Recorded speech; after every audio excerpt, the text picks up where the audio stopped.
Thank you, Carl. Thank you very much indeed for this invitation. Thank you also to Brent Shawcross and Scott Angel, the officers that coordinated this event and made it possible.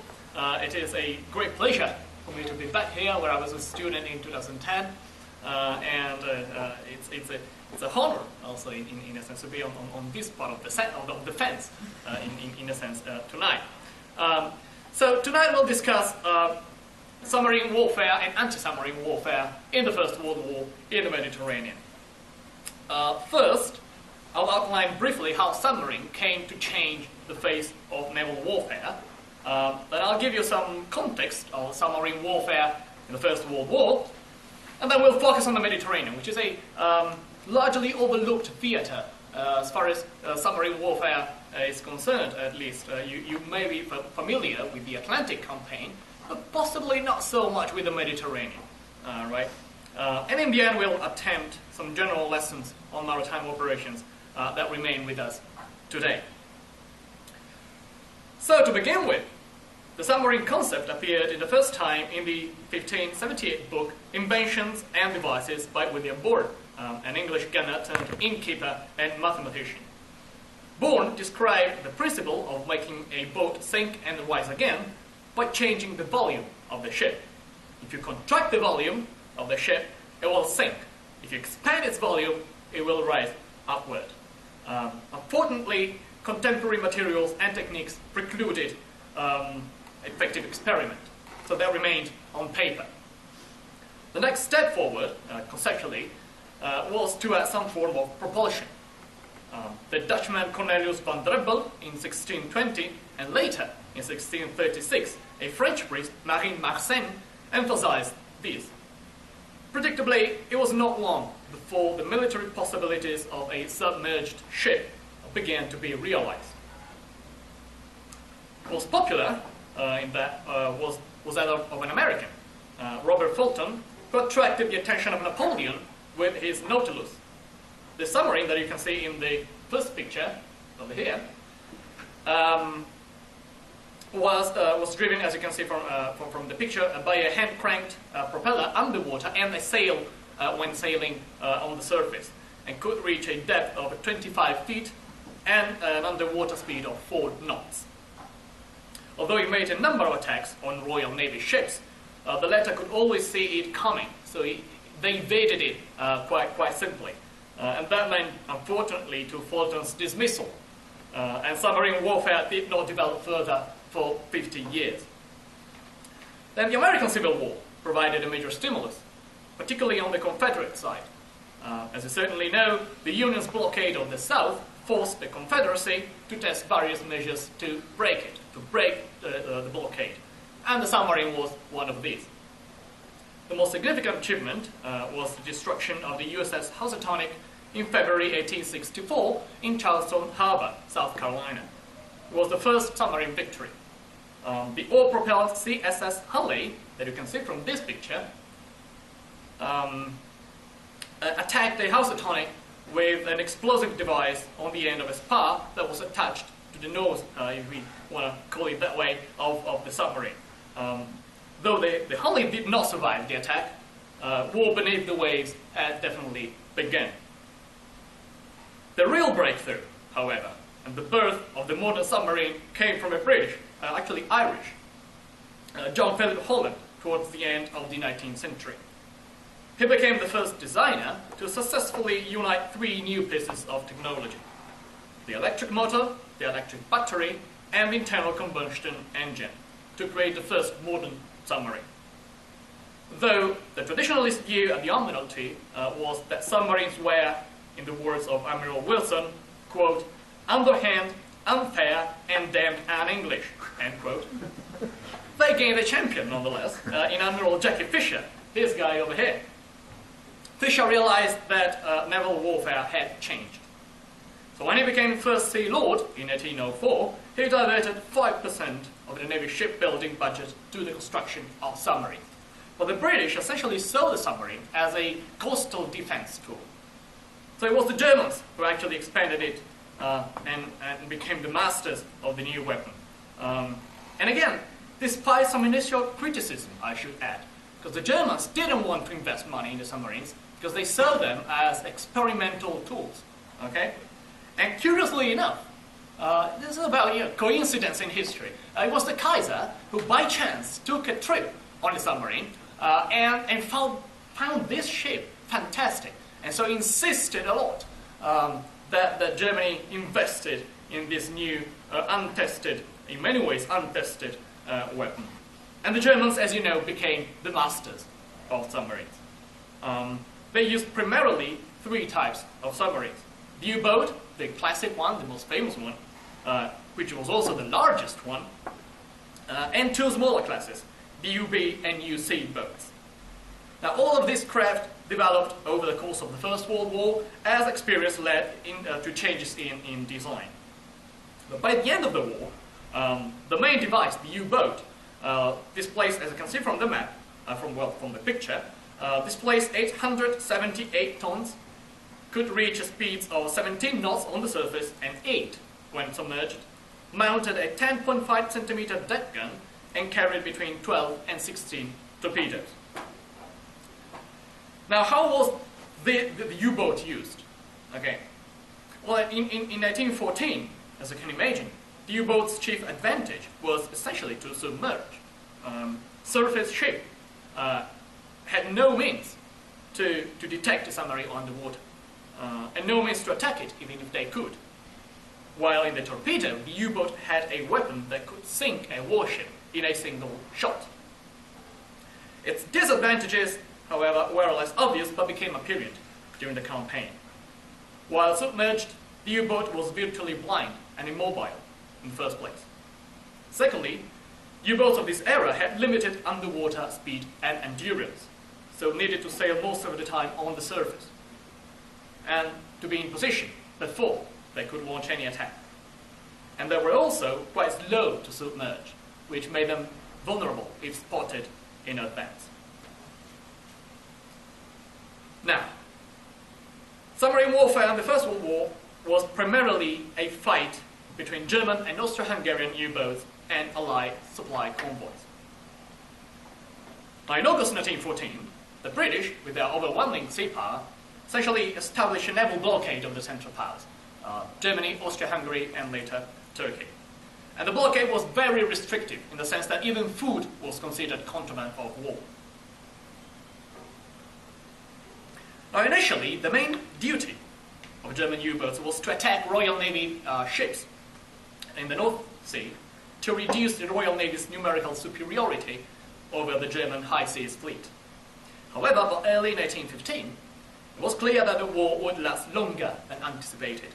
Thus, Berlin, just like the Confederacy 60 years earlier and Napoleon 1 century earlier, began to think about possible alternative uses of U-boats, and more specifically, began to consider the possibility to use U-boats to break the blockade, and even to apply a counter-blockade onto Britain. On the 4th of February 1915, the German High Command issued a declaration by which all enemy and neutral vessels encountered by U-boats in the so-called war zone would be sunk. The war zone were essentially this area of this portion of the Atlantic Ocean and essentially almost all of the Mediterranean basin. It was the first experiment of unrestricted submarine warfare, meaning that it was not limited to enemy vessels. And its aim was to cut the vital supplies to both Britain and France, especially from America. German submarine attacks, especially the sinking of the Lusitania, as you know, turned American public opinion against the Central Powers. The US demanded it stop, and Germany did so. However, the German High Command decided to resume unrestricted submarine warfare in January 1917 to starve the Allies. It deliberately ran the risk of involving the US in the war because it had calculated that the Allies would collapse before the Americans could come to their rescue. This calculation was wrong. The US entered the war in April 1917, the submarine campaign failed to starve the Allies, and the Central Powers, as you know, lost the war in 1818. Now, this being an overview, sort of a summary of the campaign, how was it fought in the Mediterranean? Mediterranean basin was dominated by four maritime powers: France, Britain, Italy, and Austria-Hungary. The Ottoman Empire was declining, and it was no match for either of these, while Russia never played a role in the Mediterranean. In theory, the four protagonists formed a relative balance of power. France and Britain belonged to the Triple Entente Alliance, together with Russia. Italy and Austria-Hungary belonged to the Triple Alliance, together with Germany. In reality, the latter alliance was less solid than the former, especially because of the historical rivalry between Austria and Italy. Recall that half the Italian peninsula had been occupied by Austria throughout the 18th and 19th centuries. So when Italy became a unified country in 1861, it did so largely fighting Vienna. Italy fought 3 wars of independence against Vienna. And the Triple Alliance was also essentially imposed by Germany to both Vienna and Rome, who accepted it reluctantly. And Germany was really not only the stronger, but also the leading power in the alliance. But the alliance was also unbalanced, in the sense that the German-speaking powers usually treated Italy as a client state rather than an ally. And you can see it in this picture over here, which shows the Austro-Hungarian Emperor, the Kaiser, and the King of Italy. Now here's the short man, partly because he was a really short man. He was called the Little Sword by his own officers, but also because Italy was the weaker member of the alliance. And finally, this was a defensive pact, defensive against any sort of aggression. So when Austria-Hungary and Germany declared war in the summer of 1914, Italy did not feel bound to follow them and declared its neutrality. Essentially, the alliance by then was already broken, in a sense. Not officially, it will be officially broken 1 year later, but essentially was already broken. Not only was Rome unhappy to fight a world war to defend purely German or Austrian interests, it predicted that its colonial empire would be cut off in the case of a confrontation with the Royal Navy in the Mediterranean, which incidentally was precisely what happened in the Second World War. So they were pretty right in that respect. And finally, it also aspired to complete the national unification of Italy by adding some Italian territories still under Austrian rule, namely the Alpine province of Trento and Trieste down on the Adriatic coast. On the promise that such territories, plus some additional territories in Africa and Asia Minor, would be given to Italy at the end of the war, Italy joined the Allies in May 1915, after 1 year of neutrality. The Italian intervention seemed to turn the Mediterranean balance of power decisively in favor of the Allies. The Austro-Hungarian fleet, left alone, could be confined to the Adriatic Sea, where it could be quickly beaten. And the whole Mediterranean basin would then become an Allied sea, thus completing the blockade of the Central Powers from the south. However, things were not as rosy for the Allies as they seemed. There were a number of intra-Allied geopolitical, strategic, and tactical problems that characterized the Mediterranean campaign. The first was intra-Allied competition and mutual mistrust.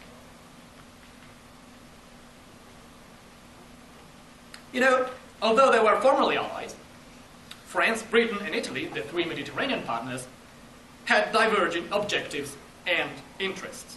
In particular, though they were happy that Italy had joined them, Britain and France wondered how reliable a country that had sided against its former allies could be. So Italy was comprehensively little trusted, and thus little involved in Allied planning, and that is broadly known. What is less known is that such mistrust was reciprocated. The Italians knew that Paris and London did not want to over-weaken Austria. They would rather have the Austro-Hungarian Empire emerge from the war strong enough to counterbalance Italy in the south, Russia in the east, and more importantly, Germany in the north. So in other words, the real enemy for Britain and France was Germany, not Austria.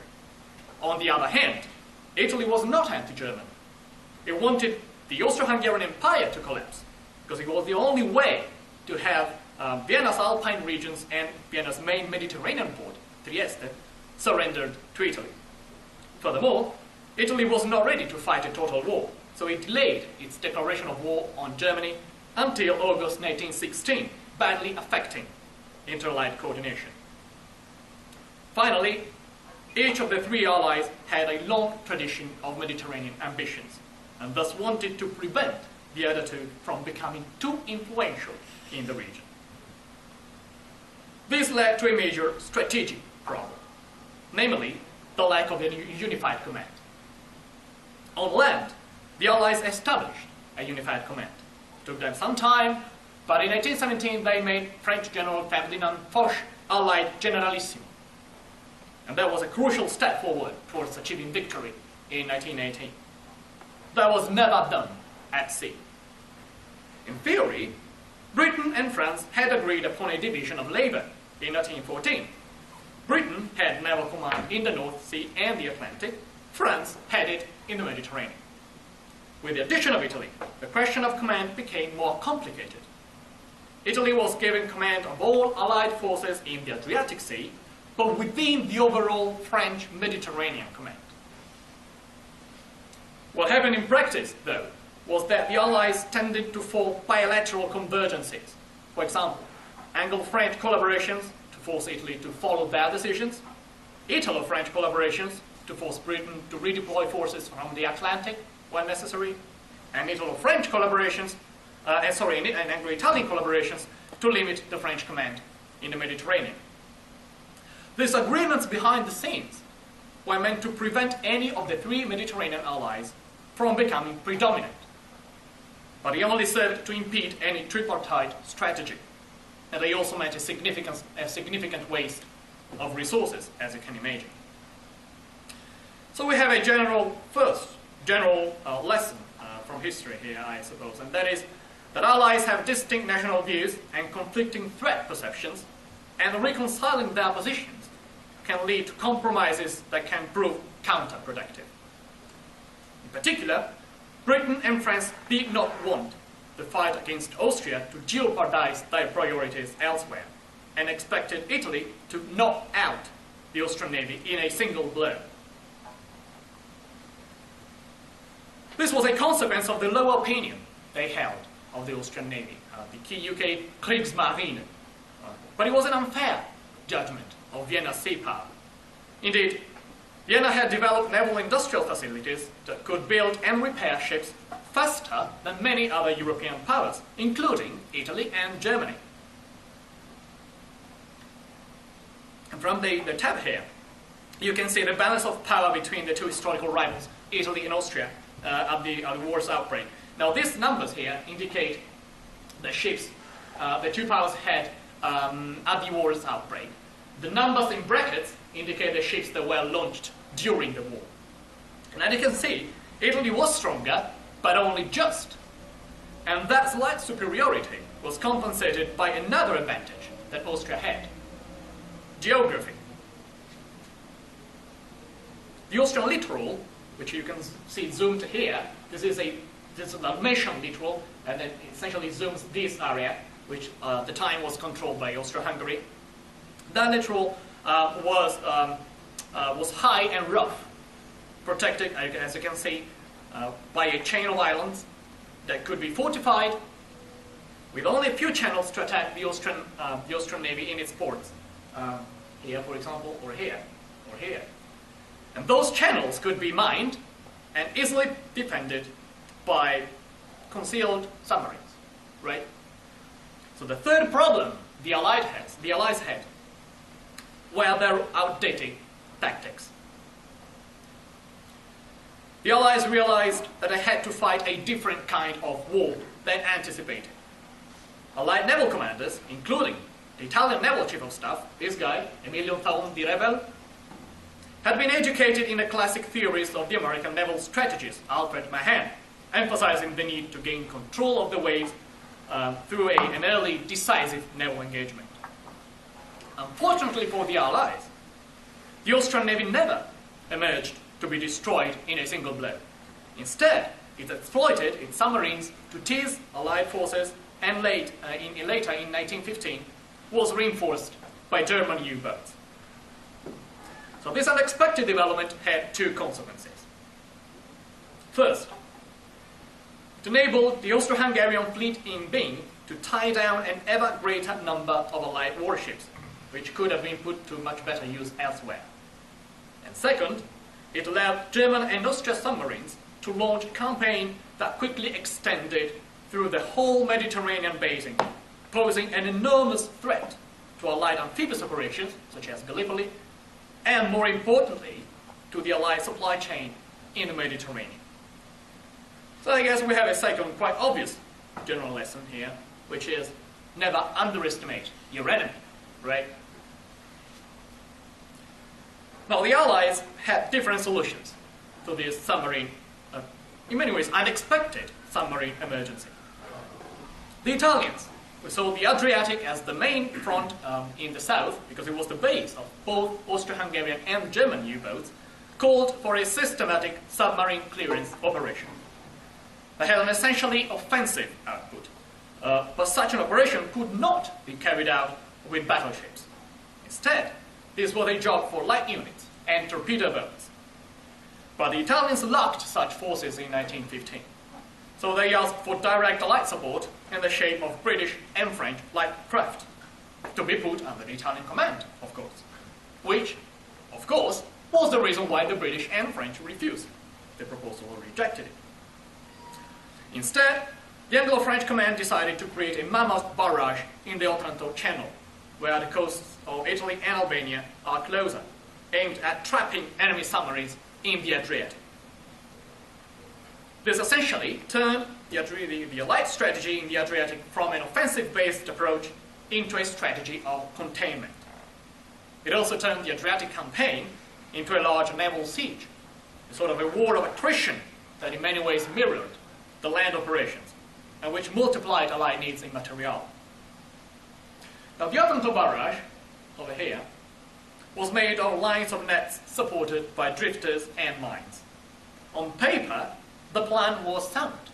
A similar plan, a similar tactic, seemed to work in the English Channel, which is 33 kilometers wide at the Strait of Dover. Unfortunately, it was much more difficult to replicate such a tactic at Otranto, in the Strait of Otranto, which is 73 kilometers wide. Furthermore, for the barrage to be effective, a fixed barrier made of continuous lines of nets some 60 meters in depth was necessary, but 400 drifted were needed for such a barrage. And because only 100 were available, the Allies had to make the barrage mobile, which drastically reduced its effectiveness. And unsurprisingly, the enemy was not passive. It raided the barrage and sunk or damaged several drifters. So much so that in 1917, the British, who were the ones who provided the drifters, decided to withdraw them, thereby making the barrage even less effective. Another reason for the Otranto fiasco was that the three Allies had different methods of fighting submarines. And this, was inevitable. For submarines were such a new weapon, tested in battle for the very first time, that no country had a specific doctrine or even expertise to deal with them. They essentially experimented and learned from experience as much as they could. So, on the one hand, anti-submarine weapons were the same for all. Okay? Depth charges, torpedoes launched by either Allied torpedo boats or Allied submarines, and aerial attacks. But the tactics were different. For example, Admiral Sir Somerset Calthorpe, who in the summer of 1817 took on British command in the Mediterranean, aimed at, quote, turning the fight at Otranto from an essentially defensive into an essentially offensive action by deploying a great number of submarines in ambush, end quote. The French agreed, but insisted that Allied submarines ought to be kept away from the enemy coast to minimize losses. Allied submarines should be deployed some 40 miles behind the Otranto line, around this area, which was the area where U-boats were supposed to resurface if they managed to pass through the mobile barrage. and should chase them for 48 hours in that area. The Italian command, on the other hand, did not share either of these approaches. Revel, the Italian commander, held that fighting U-boats with Allied submarines would be the case of, quote, two blind men fighting, end quote. Nevertheless, if the other allies insisted that submarines should be used to fight U-boats, Allied submarines should be deployed close to the enemy coast to intercept U-boats as they left their bases, because Revel held that it was almost impossible to anticipate where U-boats would resurface behind the line, later on behind the line. So essentially the Italians said we need to send our submarines up there, and the French said no, we need to send them down there. So the Allies kept implementing distinct tactics with mixed results. The U-boat campaign therefore continued, and by the fall of 1917 he had almost brought Italy to its knees. As you can see from the map here, the Austro-Hungarians were operating primarily from their bases up in the North Adriatic, so Trieste, Pula, Fiume. Around Cattaro you had both German and Austro-Hungarian submarines. The Italians had half their fleet in Venice, part of it in Ancona, and then in the south, Brindisi, Otranto. The British were at Taranto, and the French were based at Corfu. Operating from these bases, the Central Powers managed to cut the so-called cotton and coal route, the British route from India to Italy via Malta. This one. The Egyptian route, also called the Egyptian route. And also the grain route, so-called grain route from Ukraine to Italy, had been cut by the fact that the Ottomans had entered the war in November 1914. So this crucial supply line was also cut. And the combination of the cutting of these two lines was terrible, particularly for Italy. Italy is in the center of the Mediterranean, so it is much more exposed than either France or Britain. And also it lacked raw materials, so it depended on supply deliveries. And by the fall of 1917, the food shortage was causing riots, especially in the south, where the traumatic drop in coal deliveries was slowing down the war industry. So much so that the Italian mission to Washington concluded that without increases in coal deliveries from the other allies, Italy, quote, will soon be out of the war, end quote. The situation worsened further when in October 1917 the Italian army in the northeastern Alpine front, which had been on the offensive for 2 years, was utterly defeated by a massive German and Austro-Hungarian counter-offensive at Caporetto. The Italian army retreated some 150 kilometers, which by World War I standards was remarkable. And the invasion of some of the richest industrial provinces of the country made the prospect of an Italian separate peace likely. To encourage it, the U-boats concentrated their activity around the Italian peninsula to, in the words of Silvio Crespi, Italian Commissioner for Supplies, starve the country and provoke a revolution like in Russia. Indeed, Russia was collapsing in that very period. 4,000 tons in 1816 to 241,000 by the end of 1817. And in all, the Italian Navy suffered proportionally the highest figure of losses in merchant vessels among the belligerents, 57%, as opposed to Britain's 42% and France's 39%. With Russia virtually out of the war, an Italian collapse meant for France and Britain that they really could be defeated before America could come to their rescue. How did the Allies manage to prevent this in the winter of 1917-18? That is going to be the final chapter of my talk.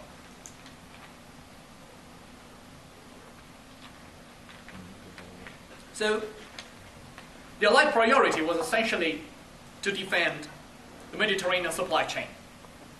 In 1816, the Allies had divided the Mediterranean in what they called patrol zones, that you can see highlighted in this map.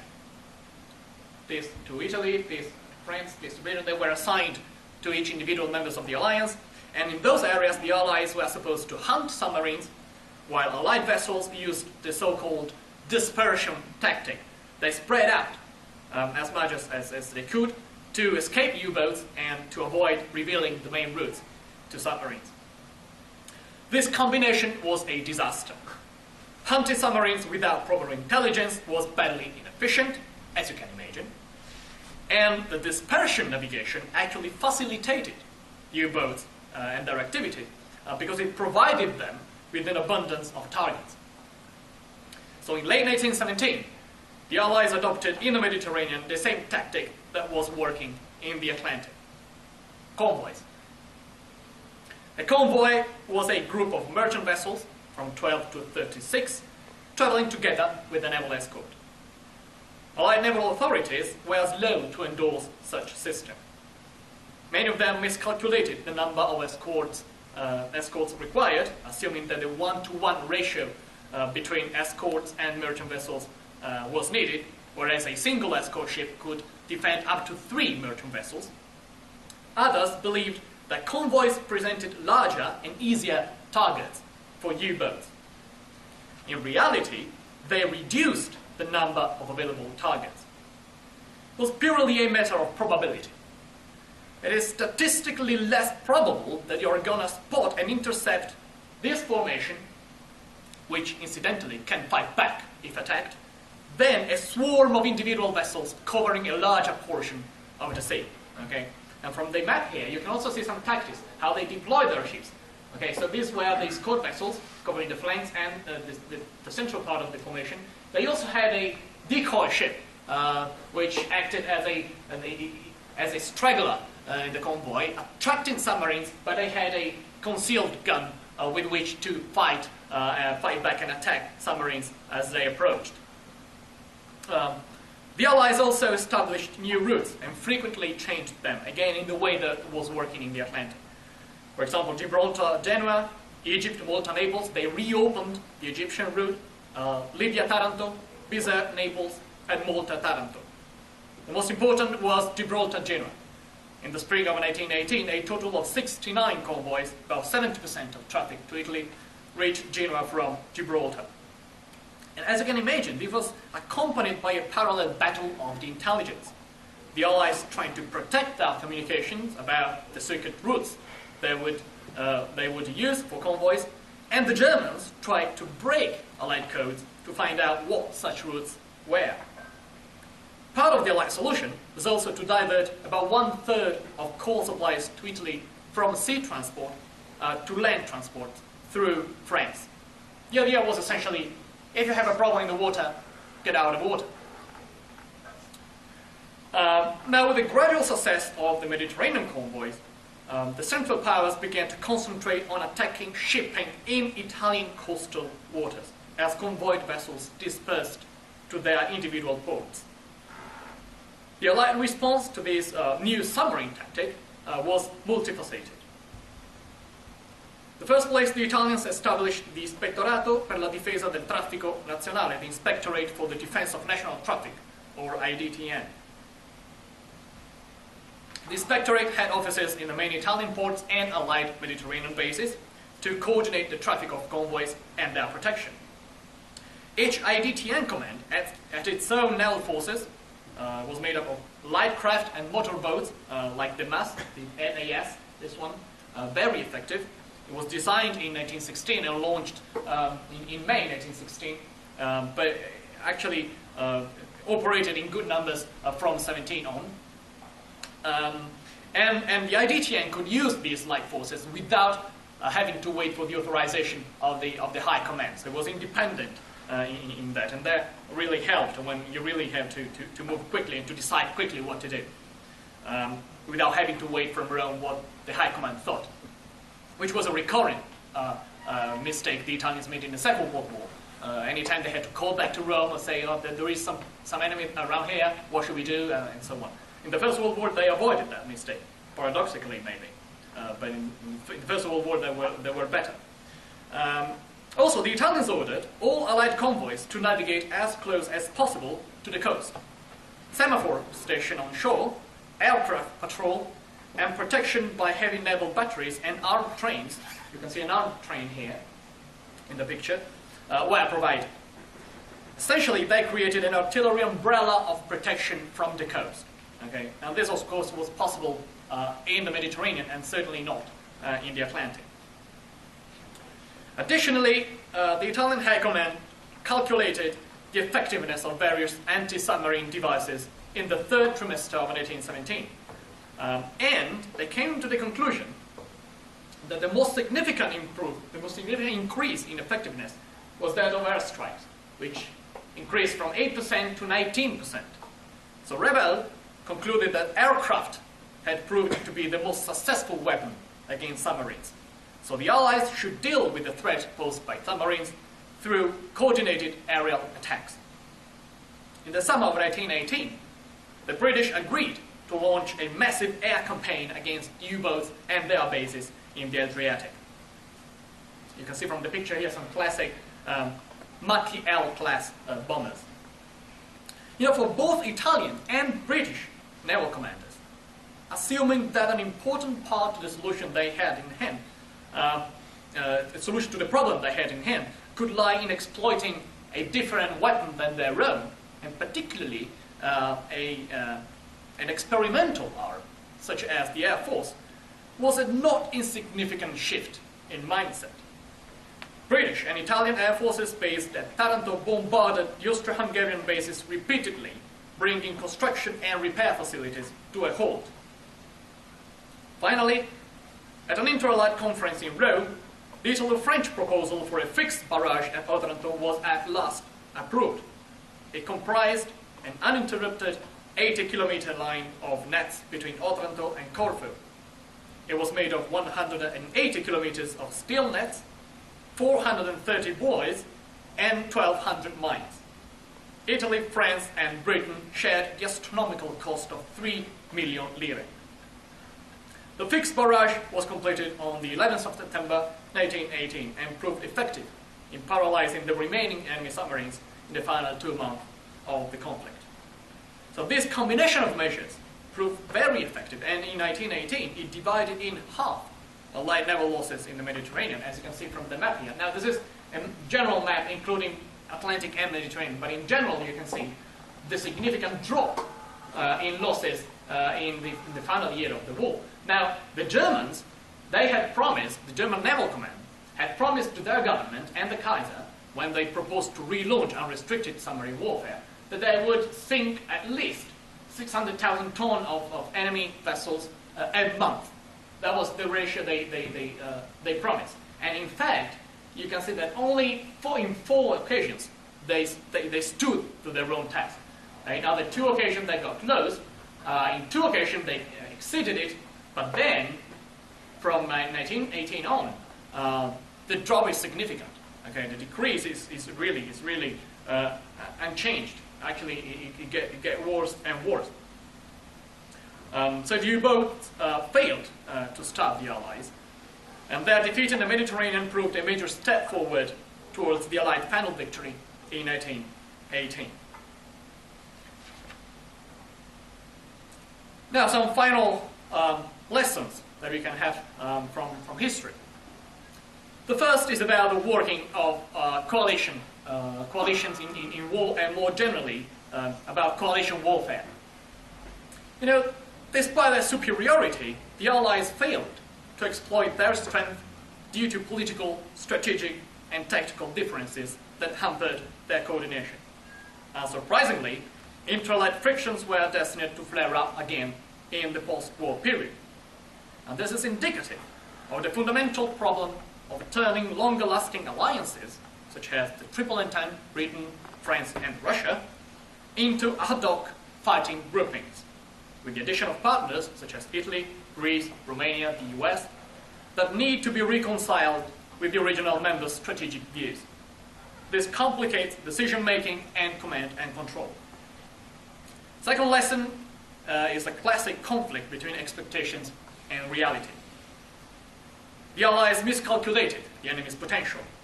Germany and Austria-Hungary were weaker in the Mediterranean, but they used what they had better. And finally, about the understanding of the evolution of warfare. The belligerents should have learned that defense of traffic, though less heroic, maybe, was to be considered the most important duty of modern navies. That the era of the battleship was over, and that submarines, as well as aerial naval coordination, would be the core of future naval operations.